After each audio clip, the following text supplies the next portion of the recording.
Good evening. It's 6 o'clock on Saturday, the 21st of December, and welcome to Wyke Regis TV News, coming to you live from the heart of Wyke Regis. And I'll just say before I start today, I have a bit of a chesty cough, which I've been holding off all day, so I do apologise if I end up with a coughing fit, but I will do my best this evening.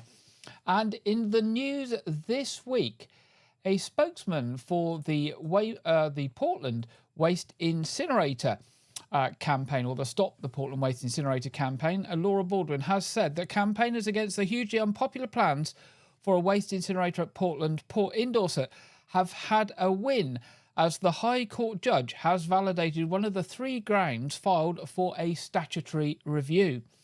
The Stop Portland Waste Incinerator campaign group announced that one of the three grounds appealed on has been accepted. That is, that the government's decision to grant planning permission does not satisfy Dorset Council's spatial strategy and the proximity principle from its waste plan, which designates specific sites for waste disposal nearer to major waste-generating settlements in Dorset. The claimant, Debbie Tullett, shared the news on Monday, saying, "I'm delighted to be able to say that our lawyers, Lee Day, contacted me with the fantastic news that permission to apply for a planning strategy review has been granted, and the application for a planning strategy review is to be listed for hearing at the Royal Courts of Justice in London." Although I know there were those that doubted it would get to the High Court, the fact that the judge agrees that ground one of our claim is arguable with sufficient prospect of success, I feel this at least vindicates our decision to bring about this claim. Now, the government and Power Fuel now have 35 days to put in their detailed grounds of resistance, and then the case should be heard sometime early in the new year. Now, sticking with waste, Dorset Council Waste Services have experienced another fire in one of their recycling collection vehicles in Bridport this week. The crew managed to eject the load, saving the vehicle in the process. Firefighters from Dorset and Wiltshire Fire and Rescue attended to extinguish the blaze. Photos captured show the cause was a pack of batteries that were placed in a recycling bin. Fortunately, no one was injured, and due to the quick actions of the collection crew, no damage was caused to the vehicle. Dorset Council Waste Services has said on their Facebook page a lot of recyclable material has been lost, and waste crews will need to clean up the mess too. They continue to say that waste is crushed in the back of their vehicles after collection. When batteries, even dead ones, are crushed, they can catch fire. When surrounded with waste paper, cardboard and plastics, it's a recipe for disaster. The clear advice is that batteries should be placed in a battery bag or another clear plastic bag if you haven't got one of the pink battery bags, and left on top of your recycle bin, but never in it with the other waste. Now, Age UK is urging every older person to protect their health by having a winter COVID-19 and flu jab as soon as they can. Some older people are also eligible for an RSV vaccination this year, and the charity encourages them to take advantage of this. With the rollout of the 2024 winter flu and COVID vaccination programme well underway, Age UK urges older people to do all they can to stay well this winter by having the vaccinations for which they are eligible as soon as they can. Now, I appreciate many of you will have had them, but if you haven't, now is the time really to play catch-up and see if you can get them done. By having a vaccine, those most at risk from respiratory illnesses can be protected through the colder months, preventing nasty winter bugs from developing into more serious illnesses and helping to minimise hospitalisations. Studies show that older people are Studies show that older people, and particularly those managing health conditions, are among those most at risk from the serious impacts of flu, COVID-19 and other respiratory viruses. Caroline Abrams, who's the charity director at Age UK, said this winter is shaping up to be another worrying one for many older people as they struggle to balance keeping warm this winter with the costs of energy, changes in eligibility for the winter fuel payment and the rising cost of food. But having our vaccines when they are offered is something we can all do to help avoid serious illness, particularly as the weather turns cold. If you're eligible for a vaccine, we would urge you to do everything you can to protect your health and take up the opportunity when it's offered. I'm certainly doing so, and I hope you will do too. Now, for the COVID and the flu vaccines, you can book these online via the NHS website. For the RSV vaccine, you'll normally be contacted by your GP practice to make an appointment. If you're in doubt at all, you can ring the 119 to speak about the COVID vaccinations, or of course you can contact your GP practice.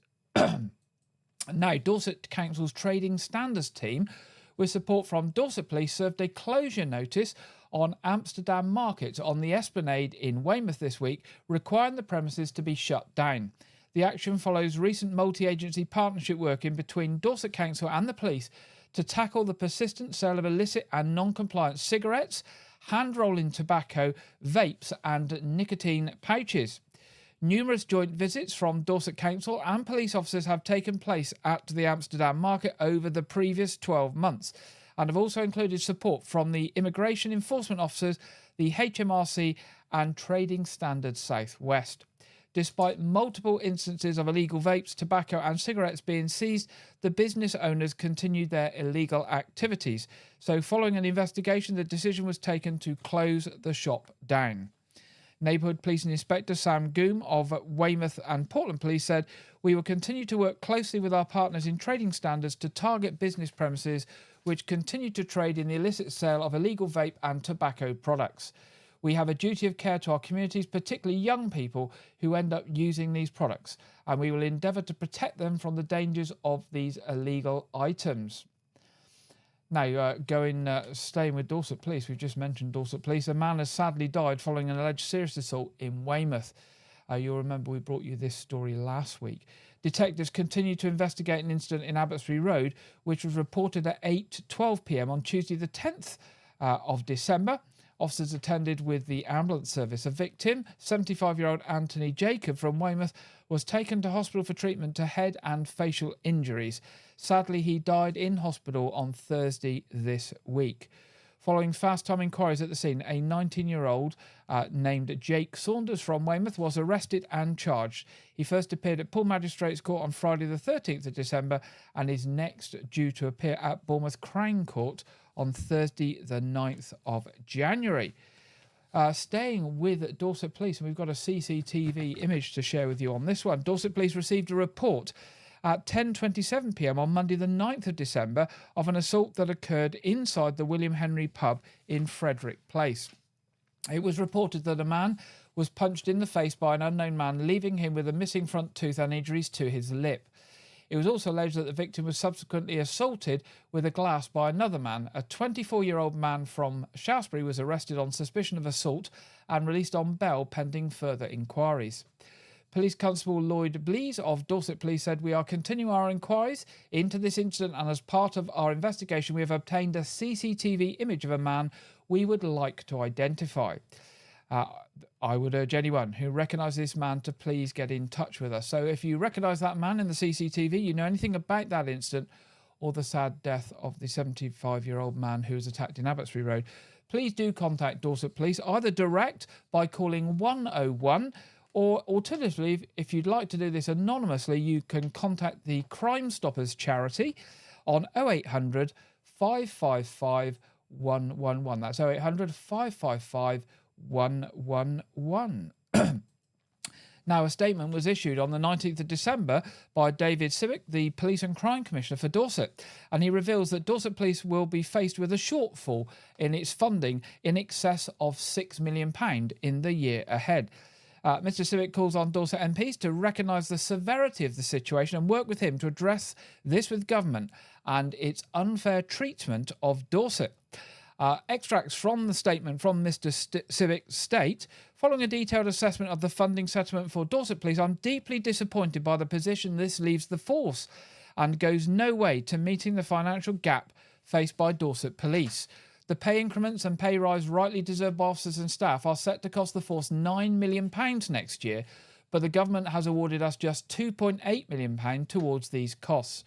This is worsened by the £5 million of other inflationary pressures, which further exacerbates the significant budgetary pressure. The budget announcement assumes I, as Dorset Police and Crime Commissioner, will raise the council tax precept by the maximum allowed, which is £14 for a Band D household, which along with increases in the number of people paying council tax would generate an extra £7.9 million for the force. Even if the precept is increased and there is a consultation currently underway, the force will still need to find a further £4.6 million in savings in order to deliver a balanced budget next year. Yet again, Dorset Police and the residents of this county are the victims of this outdated and unfair system, which needs changing and quickly, as the quality of service we currently offer is under threat. Now, an 8-month-old ginger cat named Otto is safely back with his owners after spending a nerve-wracking 24 hours stranded high in a tree on Lawton Lane in Weymouth.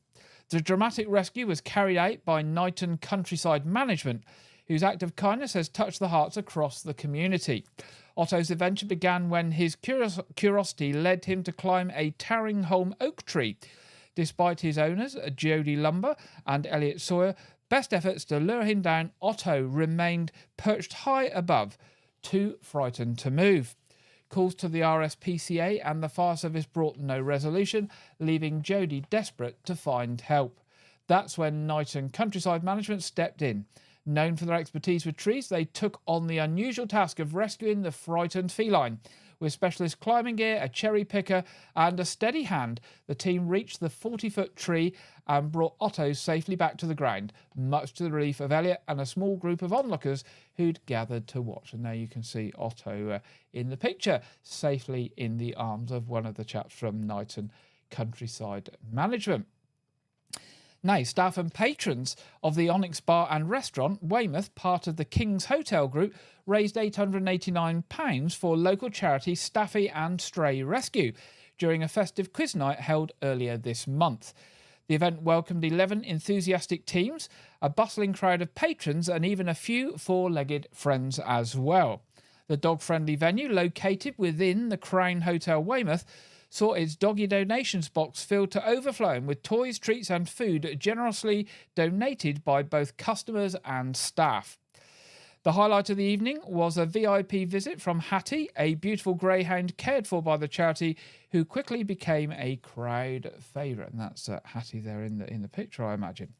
Following the outstanding support from the community, the King's Hotel Group was proudly announced that Staffies and Stray Rescue will be their chosen charity for 2025. Now, if you'd like more information on how to support the charity or even to adopt a dog, you can visit their website on www.staffyandstrayrescue.co.uk. Oh, excuse me, I've got so far without coughing, but there we go. This is the first cough. Now, major safety improvement work will begin on the four-way Mornbury Cross Junction in Dorchester, starting on Monday the 13th of January. This includes installation of much-needed signal-controlled pedestrian crossing points, widening and levelling of footways where possible, and upgrading existing equipment. There will be traffic management in place during construction, so drivers are advised to allow for extra time at the junction, particularly during peak travel to work and travel home times. Pedestrian access will be maintained with a safe route sign posted. There will be a new layout and an upgrade of the existing signalling equipment, and work will include a new controlled pedestrian crossing point on Mornbury Road East Arm, Mornbury Road West Arm and on Weymouth Avenue North Arm, widening and levelling of footways where possible to improve the pedestrian environment, a new section of cycleway and advanced stop line on the uphill section of Mornbury Road to help cyclists through the junction, and relocating the existing crossing point on the railway bridge and replacing with a new puffin crossing closer to Queen's Avenue. This will provide more footway space for people wanting to cross the road and will be closer to the main route where students walk to and from school. The work is expected to run through until May next year. Now, those hoping for an early Christmas getaway will be pleased to know there are no major planned alterations to rail timetables before Christmas Day. Still got a few days before Christmas Day, but there are no changes before Christmas. But be warned, for those hoping to travel between the 27th and 29th of December on GWR, you are being warned of significant changes. Engineering works will affect services through Westbury from Friday the 27th of December to Thursday the 23rd of January inclusive.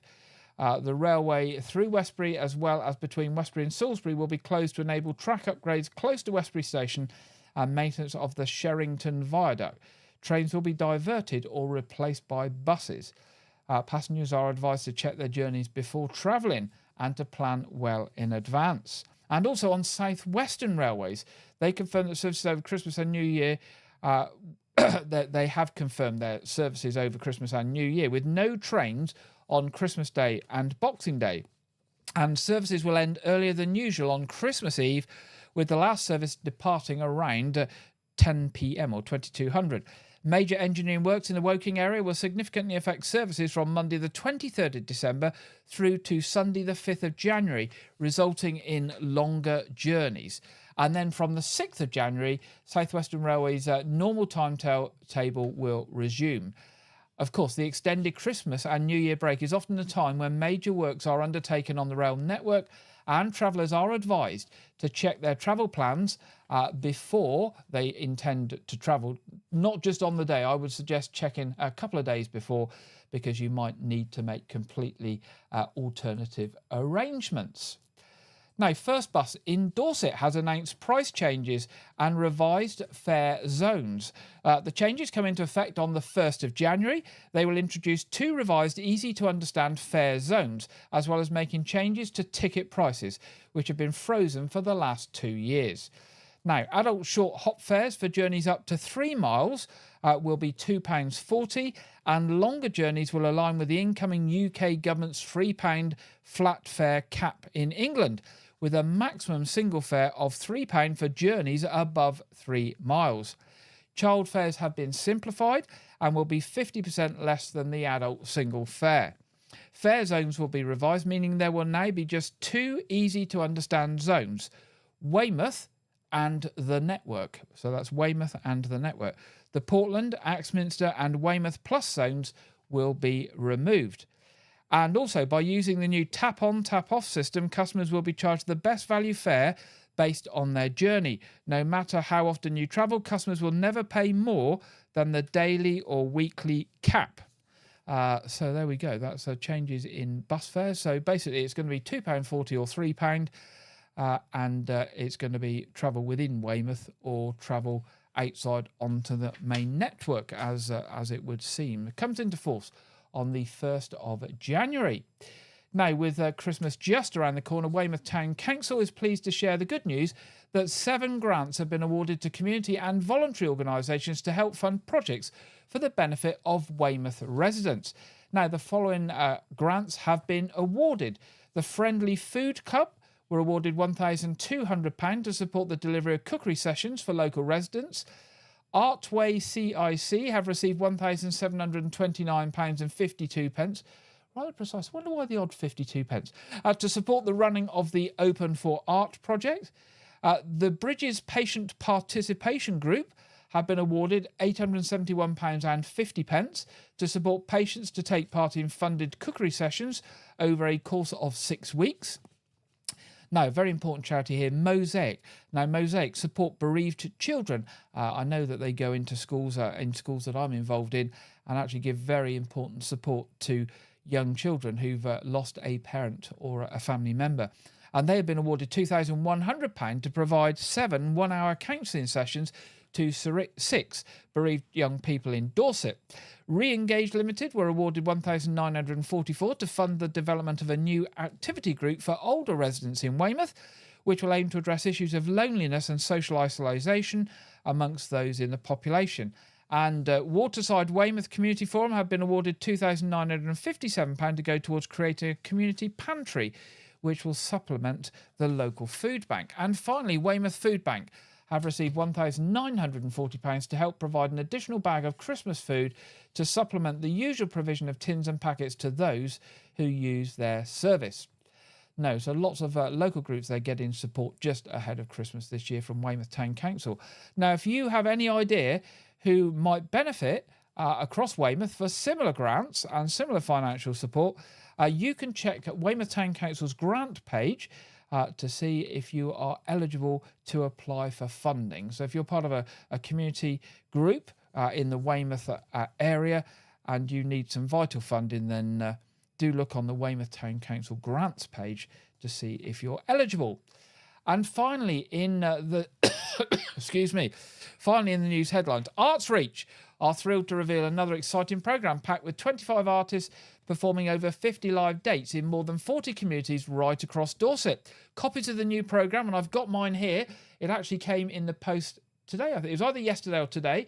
Copies of the new programme are heading out soon to those on the postal mailing list, so look out for it arriving with the Christmas deliveries. Programmes are also available at libraries and tourist information centres across Dorset, and of course, the full programme is available on the Arts Reach website, artsreach.co.uk.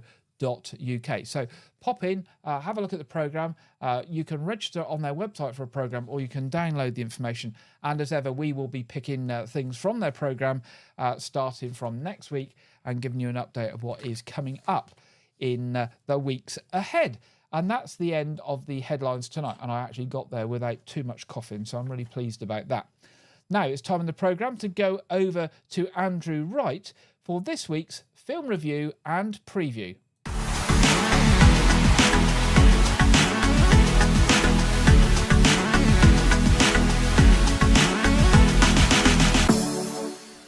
Welcome to Wyke Regis TV Film Review and Preview. I'm Andrew Wright.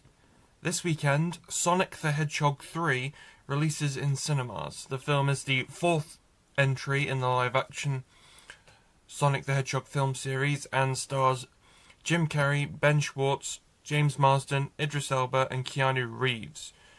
This film revolves around Sonic, Tails and Knuckles teaming up with Dr. Robotnik to take on Shadow the Hedgehog. So far, critics' response to the film has been positive, with many labelling it the best film of the series, with particular praise being given to Carrey and Reeves' performances. Sonic the Hedgehog 3 is in cinemas this weekend. Also released this weekend is Mufasa the Lion King, a photorealistic animation that serves as a prequel and sequel to the 2019 live-action Lion King film. The film revolves around the origin story of Mufasa and Scar, then known as Taka, being told to Simba and Nala's daughter. The film stars Aaron Pierre as Mufasa and Kelvin Harrison Jr. as Taka, with Mads Mikkelsen playing the villain, and various actors from the 2019 film reprising their roles, including Donald Glover, Beyoncé and Seth Rogen. The film so far has received mixed reviews from critics, who praised the film overall but criticised the script, pacing and lack of charm. It is also dedicated to the memory of James Earl Jones, the original voice of Mufasa, who sadly passed away earlier this year. Mufasa the Lion King is in cinemas this weekend. This week, Joker Folie à Deux was released on home video. The film is a sequel to the 2019 Oscar-winning film Joker, and stars Joaquin Phoenix reprising his Oscar-winning role as Arthur Fleck, a mentally ill nihilistic criminal with a clown-inspired persona. The Lady Gaga stars as his love interest, Lee Quinzel. The film is presented as a musical and revolves around Arthur Fleck's trial for the murder of Robert De Niro's character in the previous film. This film was negatively received by both critics and audiences, and was flopped quite badly at the box office, as it was a massive gamble for the studio. So I watched this film for the first time this week, and I thought the film was so utterly full of itself and its own hubris, with the actors struggling to give good performances with an incoherent script, and the whole musical premise seems to hang solely on Lady Gaga's presence, as she does the most singing in the film. I really liked the 2019 Joker film. I never thought it needed a sequel, and I was right. I gave Folie à Deux 2 stars out of 5. I think it's safe to say we won't be seeing any more of Arthur Fleck's Joker. Joaquin Phoenix's Joker. That's all I have for this week, but be sure to check back next week where I will be talking about Better Man and Nosferatu. Now back to Gary in the studio. Thank you very much there, Andrew. Not too impressed with Joker Folie à Deux. So, yeah, there we go. Quite often these films are sort of get quite a good sort of publicity, but actually they don't turn out to be as good as expected.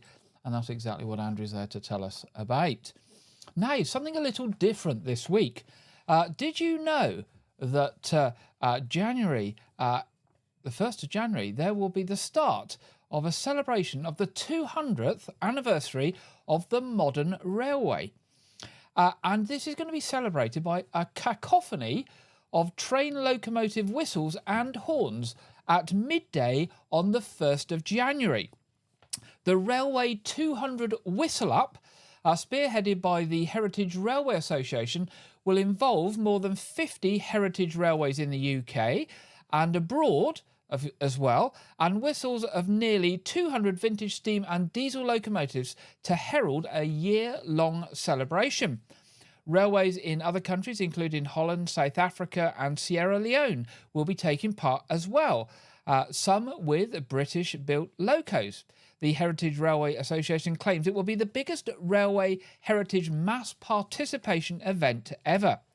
Train engine horns at mainland stations will also be sounded off at the appointed hour to welcome in the anniversary year. At the other end of the scale, Train Modellers Hornby will be getting a variety of model trains to toot and whistle on their track layouts. There will also be a special appearance on social media from everyone's favourite blue engine, Thomas the Tank Engine. So, Railway 200, a year-long celebration of 200 years of the modern railway. It will explore how rail has shaped national life and encourage more people to consider a career in the railway. The anniversary commemorates the launch of the Stockton and Darlington Railway in 1825, a journey that changed the world forever. Now, you can join in with this cacophony at midday on the 1st of January. If you don't have any whistles, horns or bells to hand, try using a Christmas party blower or popper, or just pucker your lips and whistle. We're now going to hear just a few words from Mike Putman, who's the acting chair of Network Rail. I think Railway 200 is not only about celebrating a fantastic past 200 years, but it's also about looking forwards and everything that the rail can bring. Whistle Up obviously signifies the start of this celebration, but it also gives us an opportunity to invite others in, inspire young people and communities. Well, I'm looking forward to taking part, but also to see others take part and seeing what they bring for the railway of the future.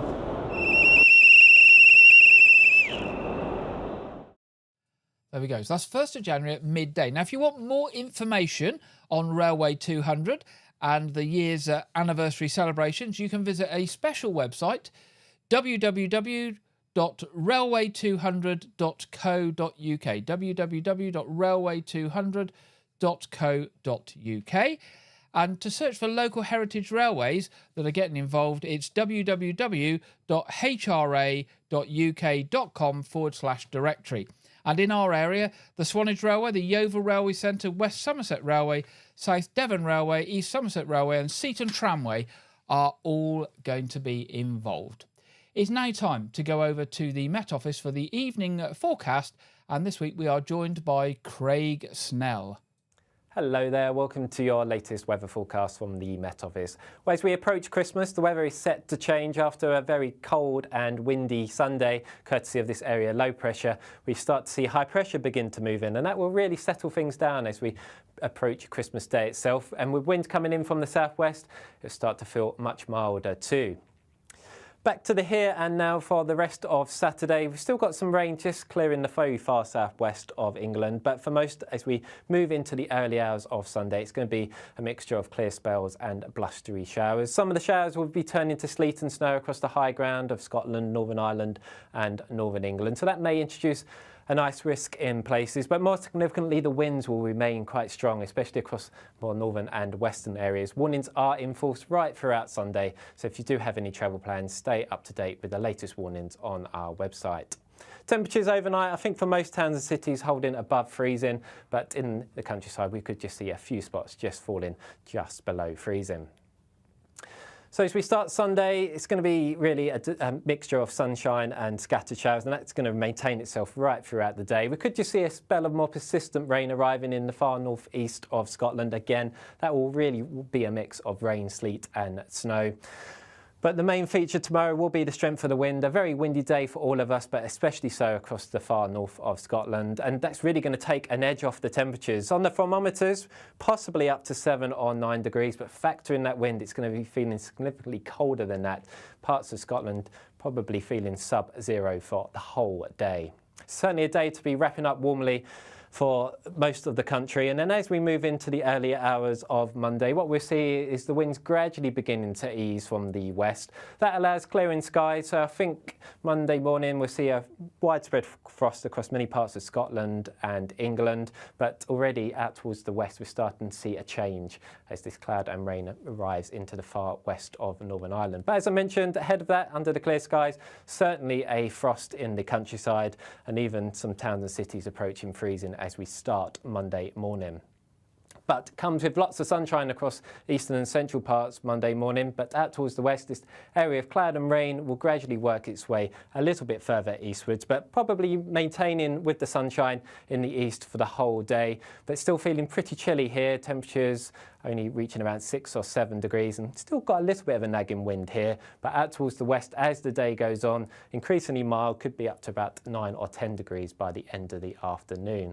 And then Christmas Eve, a mild but cloudy day for most of us. Risk of some rain, especially for parts of Scotland, that may well turn persistent at times. It's still fairly breezy across this part of the world, but elsewhere lighter winds, but plenty of cloud cover around, and as I mentioned, feeling pretty mild, highs up to about 12 or 13 degrees. And a very similar story on Christmas Day. Certainly going to be a grey Christmas, I think, for most of us, but mild temperatures again up to about 12 to 13 degrees in a few spots. Still the risk of some rain across the far northwest of Scotland, and that may continue into Boxing Day too. But you can find out more information about the weather where you are over the next few days on our app or on our website. But from me for now, take care, and I'll see you again soon.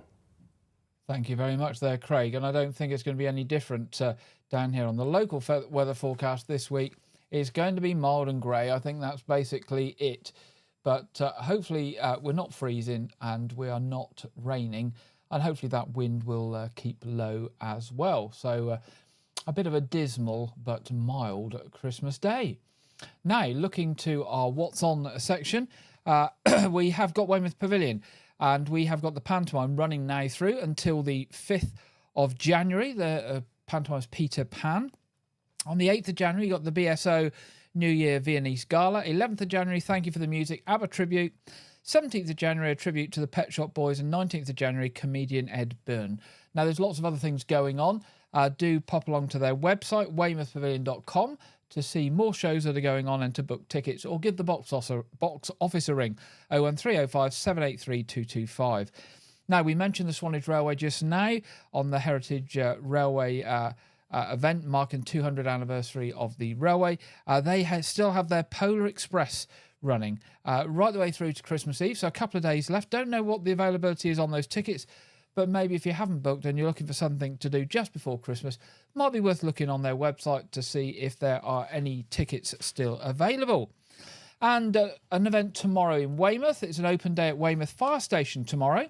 You can join Weymouth Fire Station as firefighters race to save Santa from the drill tower in time for Christmas at their festive open day that runs between 10 a.m. and 2 p.m. tomorrow.